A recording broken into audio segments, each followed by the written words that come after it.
Hello everyone, welcome to only IAS. Discuss करेंगे कुछ places जो कि हाल फिलहाल में न्यूज़ में रहे हैं, उनके मैप्स पर भी हम थोड़ी बहुत चर्चा करेंगे। सबसे पहला प्लेस तानेगाशिमा आइलैंड से रिलेटेड है। हाल फिलहाल में ये न्यूज़ में इसलिए रहा था क्योंकि यूएई का एक यूनिक इंटरप्लेनेटरी मिशन है। पहला इंटरप्लेनेटरी मिशन है यूएई का, जिसका नाम है होप। होप एक्चुअल में यूएई का मार्स मिशन है। यूएई ने अपने इस मिशन को जापान के तानेगाशिमा आइलैंड से लॉन्च किया था। अब ये तानेगाशिमा यहाँ पर है, बट आप एक बार जापान का फुल मैप देखो। जापान मेजरली ऐसे 4 आइलैंड्स में डिवाइडेड है। नॉर्थ टू साउथ अगर हम अरेंज करें इनको, तो सबसे पहले होक्काइडो, फिर होन्शु, फिर शिकोकू और क्यूशु। जैसा कि हम देख रहे हैं, जिसमें से होन्शु जो है वो इन चारों में सबसे लार्जेस्ट है, और जो शिकोकू है वो सबसे स्मॉलेस्ट है, सबसे छोटा है। और जो तानेगाशिमा है वो क्यूशु आइलैंड का पार्ट है। ये रहा, ये है हमारा तानेगाशिमा। ठीक है, लोकेशन याद रहेगी आपको। तो बिल्कुल सदर्न रीजन है, यहीं से जापान अपने स्पेस मिशंस को लॉन्च करता है।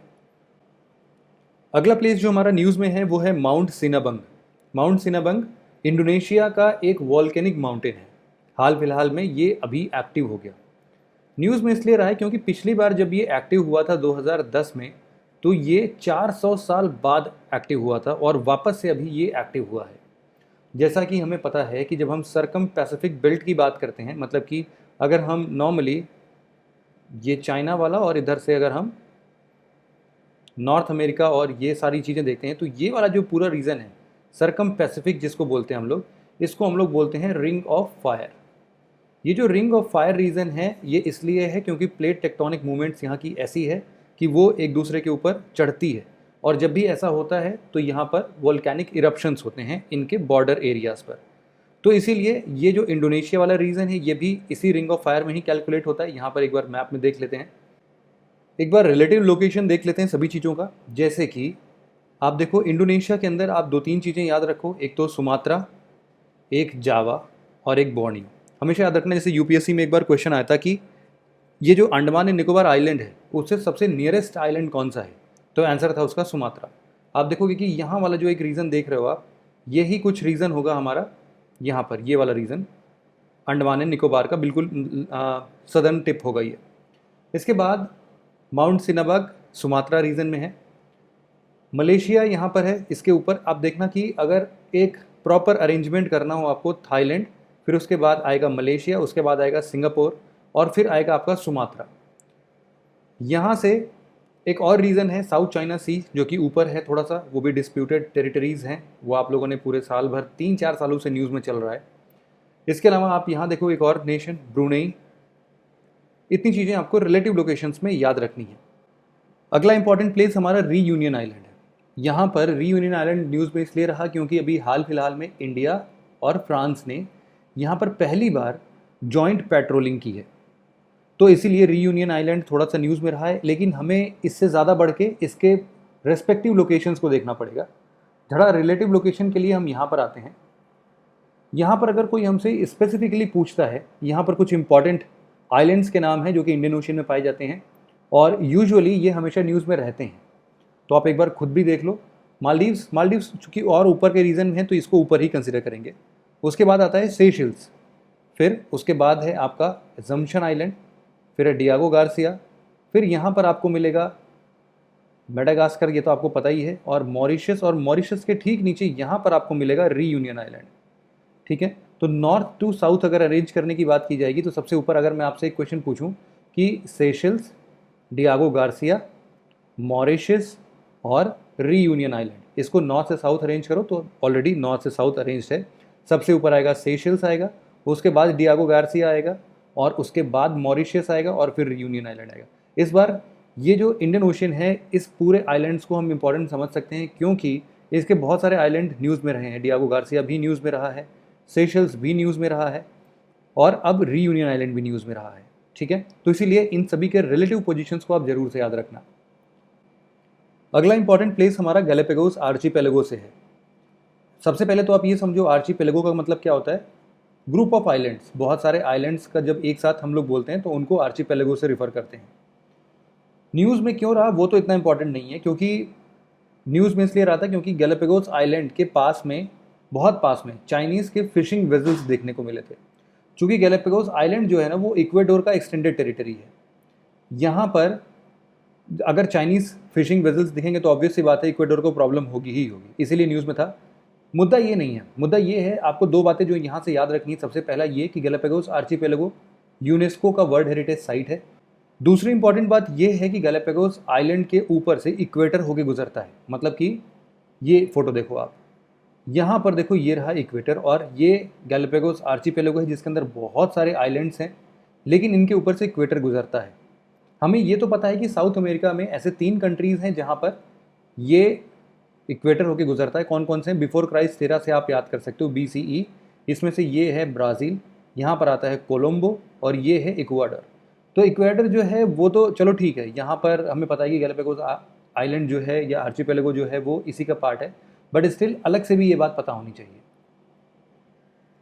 अगला इंपॉर्टेंट प्लेस है प्रोसेको हिल्स।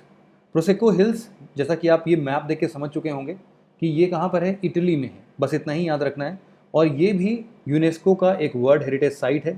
प्रोसेको हिल्स अपने स्पार्कलिंग वाइन प्रोसेको के लिए वर्ल्ड फेमस है। अब आप बोलोगे कि स्पार्कलिंग वाइन क्या होता है? बहुत ही सिंपल सा है, इसमें कार्बन डाइऑक्साइड की मात्रा बढ़ा देते हैं, तो उसमें खूब सारे ग्लास में जब भी आप इसको इन वाइन्स को डालते हो तो बहुत सारे बबल्स बनते हैं जो कि ये दिखाते हैं कि ये स्पार्कल कर रहे हैं। तो इस तरीके से फेमस है, वर्ल्ड फेमस है ये स्पार्कलिंग वाइन प्रोसेको। और ये प्रोसेको हिल्स जो हैं वो यहाँ पर हैं, यूनेस्को का वर्ल्ड हेरिटेज साइट है, इतना आपको याद रखना है। अगला इंपॉर्टेंट प्लेस हमारा इंडिया नेपाल टेरिटोरियल डिस्प्यूट से रिलेटेड है। आप सबको पता ही है कि अभी जो काला पानी वाला रीजन है उसको लेके इंडिया और नेपाल के बीच में टेरिटोरियल डिस्प्यूट चल रहा है। बात यूँ हुई थी कि न्यूज़ में इसलिए रहा था क्योंकि इंडिया और नेपाल का जो वेस्टर्न बाउंड्री है उसको डिसाइड करने के लिए बात ये हुई थी कि जो काली रिवर है वो ही इन दोनों के बीच की बाउंड्रीज़ को डिफाइन करेगी। प्रॉब्लम आती है यहाँ पर, यहाँ तक तो चलो ठीक है, इन सब जगहों पर। बिल्कुल ऊपर जब हम लोग नदर्न टिप पर आते हैं ना तो एक यहाँ पर ट्रायंगल सा कुछ बनता है, यहाँ से नदी मुड़ गई है। तो नेपाल ये बोलता है कि भाई हमने ट्रीटी ऑफ सगौली को ध्यान में रखा है और ट्रीटी ऑफ सगौली के हिसाब से यही डिसाइड किया गया था कि जो भी काली रिवर का ईस्टर्न पोर्शन है वो नेपाल में आएगा और वेस्टर्न हिस्सा इंडिया में आएगा। लेकिन ऐसा बोला जा रहा है कि 1860 से ये वाला जो रीज़न है ये कभी भी नेपाल ने अपने आप में, अपने टेरिटरीज़ में, पॉलिटिकल मैप में कभी भी शो नहीं किया था। इंडिया ने जब इस बार हाल फिलहाल में अपने पॉलिटिकल मैप में जो नया वाला भी रिलीज़ हुआ है उसमें जब इसको, ये जो लिपुलेख पास है यहीं पर एक इम्पॉर्टेंट पास है, उसको जब अपने टेरिटरी में शो किया, और हमेशा से करती आ रही है, हमने कोई भी चेंज नहीं किया, बट पता नहीं क्यों ये नेपाल को ये बात समझ में नहीं आई, पसंद नहीं आया और उन्होंने इसको डिस्प्यूटेड टेरिटरी डिफाइन करते हुए यहाँ पर कर दिया। हालांकि पहली बार ऐसा नहीं था, 1990s से ये बात चल रही है, बट स्टिल कोई सोल्यूशन अभी इसका मिल नहीं पाया था। दोनों की तरफ से आर्गूमेंट्स हैं जो कि अपने अपने पर्सपेक्टिव में सही हैं, बट स्टिल कोई बात नहीं बनती अभी तक, जब ये डिस्प्यूटेड टेरिटरी है नहीं और इसको जो ऐसा कुछ बोला नहीं जा रहा है। या फिर अभी आपको पता है कि इंडिया और नेपाल में एज सच कोई बाउंड्री ऐसा नहीं है कि आप बॉर्डर लगा दिया, अब यहाँ से इंसान वहाँ नहीं जा सकता, ऐसा कुछ है नहीं। इसीलिए इस बॉर्डर का कुछ एज सच फ़र्क नहीं पड़ता है फिलहाल। ये तो अलग सी बात है। हमें मैप्स के लिए दो चीज़ें इंपॉर्टेंट है यहाँ पर, एक तो लिपुलेख पास जो कि आपको पता होना चाहिए कि उत्तराखंड वाला हिसाब किताब है। यहाँ पर जरा इंपॉर्टेंट मैप्स देख ले, इंपॉर्टेंट पासेस देख लेते हैं। सबसे पहला और जो इंपॉर्टेंट पास अभी आपको याद रखना है वो ये है लिपुलेख। साथ ही साथ लिपुलेख यहाँ पर है सबसे इम्पॉर्टेंट। इसके बाद और भी अगर उत्तराखंड की बात करो तो यहाँ पर 2-3 और आप याद रख लो, एक म्यूलिंग, एक माना पास और एक नीति पास। इसके बाद ट्रेल्स पास भी आप याद कर सकते हो। कुछ और पासेस हैं जो हमारे कश्मीर रीजन में हैं या फिर इधर वाले रीजन में हैं, तो आप एक बार इनको ज़रूर से देख लेना। एक्चुअल में क्या है कि ये जो लिपुलेख है वो इम्पॉर्टेंट इसलिए बन जाता है क्योंकि कैलाश पर्वत जो हमारे यहाँ के जितने भी पिलग्रिमेज यहाँ पर जाना चाहते हैं उनके लिए बहुत शॉर्टेस्ट रूट बनाता है। दिक्कत ये भी हुई थी कि यहाँ पर रोड कंस्ट्रक्शन इंडिया ने बिना नेपाल से डिस्कस किए हुए कर लिया था। नेपाल का कहना है कि भाई डिस्कस करना चाहिए था कम से कम आपको, लेकिन इंडिया ये कहता है कि ये तो हमारा मतलब सॉवरेन कंट्री का एक पोर्शन है, तो इसीलिए हम इस पोर्शन में कुछ भी करें, हम किसी से पूछेंगे क्यों। तो ये कुछ डिस्प्यूट चल रहे थे, बट फिलहाल आपको ये सारी चीज़ें याद रखनी थी। कुछ और इंपॉर्टेंट पासेस एक बार हम देख लेते हैं।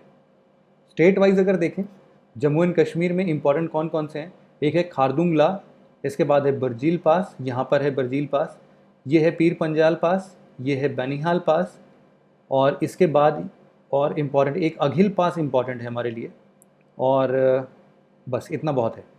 इसके बाद आप एक यहाँ पर ये है, एक चागला, ये लद्दाख वाला रीज़न है। इसके बाद आप ये समझो कि एक और इमिसला है, यहाँ पर पड़ता है। इसके बाद आप जब इस वाले रीजन में आते हो हिमाचल प्रदेश में, तो यहाँ पर 3-4 हैं। सबसे ऊपर बारालाचाला, फिर आपको मिलेगा ये रोहतांग पास, फिर आपको मिलेगा देपसा पास, और ये शिपकिला। जब यहाँ पर उत्तराखंड में आते हो, जैसा कि हमने डिस्कस किया, यहाँ पर इम्पॉर्टेंट म्यूलिंगला, इसके बाद यहाँ पर मांगशा, ये माना, ये नीति और ये लिपुलेख। इसके अलावा एक ट्रेल्स पास भी है जो कि इम्पॉर्टेंट है। अगर आप यही चीज़ सिक्किम में आते हो, सिक्किम में आपको पता ही है नाथुला, जिलेपला। इसके बाद जब अरुणाचल प्रदेश में आते हैं तो यहाँ पर इम्पॉर्टेंट है बोमडीला, दिहांग पास, बस इतना ही है। और एक और है जिसको हम लोग दीफर पास बोलते हैं, ठीक है। इतने ही है, आपको ये थोड़ा थोड़ा लोकेशन आपको पता होना चाहिए। आज का आखिरी हमारा जो डिस्कशन है वो है चाबहार रेल प्रोजेक्ट पर। आपको पता ही है कि ईरानियन गवर्नमेंट ने ये बोला है कि भाई इंडिया तो हमें प्रोजेक्ट फंडिंग दे ही नहीं रही है, तो हम इसीलिए चाबहार रेल प्रोजेक्ट को हम खुद ही से स्टार्ट कर रहे हैं। क्योंकि ये एक ऐसा रीज़न है जो कि अपने आप में एक स्ट्रैटेजिक इंपॉर्टेंस रखता है इंडिया के लिए भी, क्योंकि ये डायरेक्टली तो हम अफ़गानिस्तान तक नहीं पहुंच सकते पाकिस्तान वाले रूट से, या फिर ऊपर जो हमारा जम्मू एंड कश्मीर से जो एक अफ़गानिस्तान का छोटा सा हिस्सा अटैच होता है, क्योंकि वो पीओके के अंदर में आता है, तो अभी डिस्प्यूटेड है, फिलहाल अभी हम इसको यूज़ नहीं कर सकते।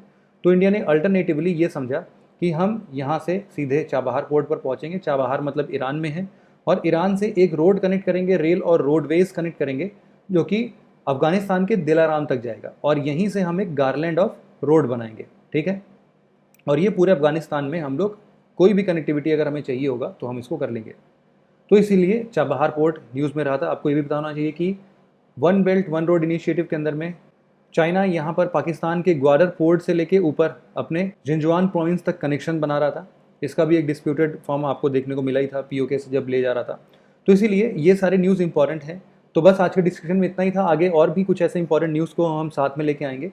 तो बस इसको यहीं पर एंड करते हैं। Thank you very much for listening it very patiently friends. Have a nice day.